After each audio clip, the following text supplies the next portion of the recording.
For some, the township of Longreach is isolated. For others, it is the centre of the universe. Life is where you live it, and for 3,000 inhabitants of this community, life is pretty good. John Westwood and Bob Godfrey visit the town. They eat and breathe the atmosphere of the surrounding communities of Ilfracombe, Aramac and Muttaburra and come away impressed. This is the real Australia.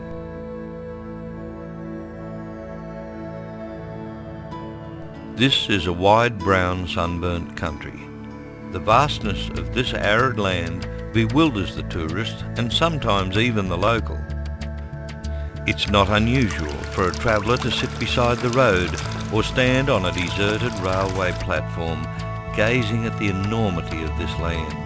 And although the landscape will change from moment to moment, there is no doubt who controls this environment. How it must have been in the early days of settlement, with only a horse or camel, no maps and only the stars to guide you.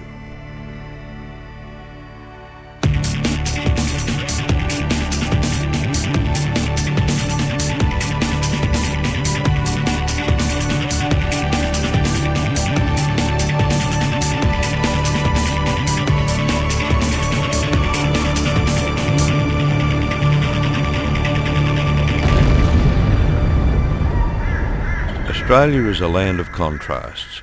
Tropical rainforests, snowfields and endless desert plains, and central Western Queensland is little different. Our story begins with the explorers William Landsborough and Nat Buchanan, who in 1880 were searching for new grazing land in this western district. In earlier days they had not appreciated the potential of the land that spread before them. Things were to change. Aware of the enormous grazing potential of central Queensland in 1886, the state government was keen to establish a railway terminus. Surveying the corridor west of Rockhampton, they soon established that this tiny settlement, established by Landsborough and Buchanan in the central western outback, would be ideal. And so it was declared in November 1887, the township of Longreach. Motivated by economic benefit, the rail link to Rockhampton was completed in 1892, and from that time on, the growth of Longreach accelerated. In the same year, 1887, several thousand miles away to the south, the Australian National Government were planning another rail link, far more ambitious. This link would travel from Melbourne to the Gulf of Carpentaria, roughly following the route of the explorers Burke and Wills. It was no coincidence. This line would also pass through the Longreach region.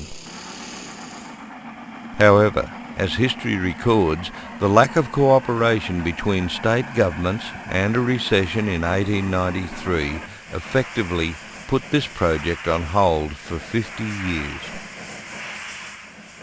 In 1942, General Douglas MacArthur proposed a rail link from Cloncurry to Darwin for the defence of Australia. Again, Longreach was in the path of development. MacArthur had offered to build this link free of charge, using American steel and labour, only to have the Australian government reject the proposal.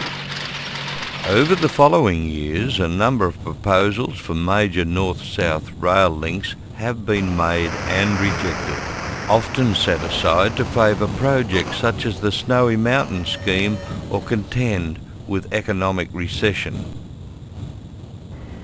Despite these setbacks, the little 1887 township of Longreach would flourish. First sale of town land was held at Barcaldine in that year, when the Queensland National Bank paid £107 for a prime location, and was quickly followed by other businessmen keen to establish a presence in this newly established central Queensland rail terminus. Today, Longreach is a thriving rural township, living both in the future and in the past. proudly the caretaker of Australian aviation history, the national air carrier Qantas, after being established in Winton in the 1920s, saw its operational beginnings in Longreach. The original hangar still stands today and provides a vivid reminder of this important phase of aviation history. It was in this hangar that in 1926 the first aircraft built in Australia were assembled. Also standing as a monument to our history in aviation is the Qantas Founders Outback Museum, with an impressive array of memorabilia, photographs and multimedia interactive displays. Longreach is pioneering country and just as well known for its people. Many important folk, explorers, stockmen, artists, writers, poets and Aboriginal tribes have contributed significantly in some way to the history and lifestyle of Outback Australia.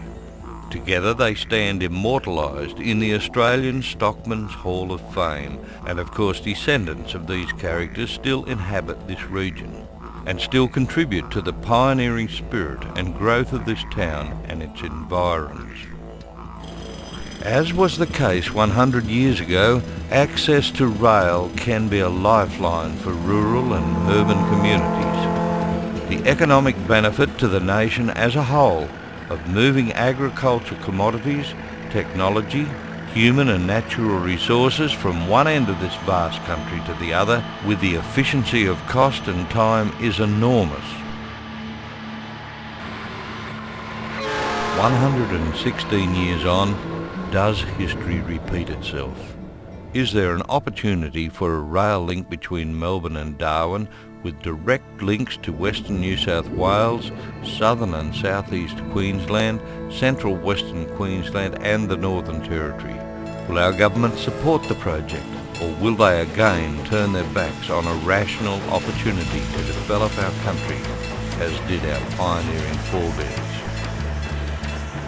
The difference today is that this rail link appears to have the support of all governments and it will be privately funded. With foresight, a railhead was established in Longreach in 1892 and the township has thrived. A century on, despite the short-sightedness of some who have passed before us, we have the capacity to expand this country to its full potential, to develop trade and defend our nation. Australia is a vast country. Take this challenge. Stand on the end of the railway platform at Longreach and look in any direction. Only those who are blind cannot see the horizon.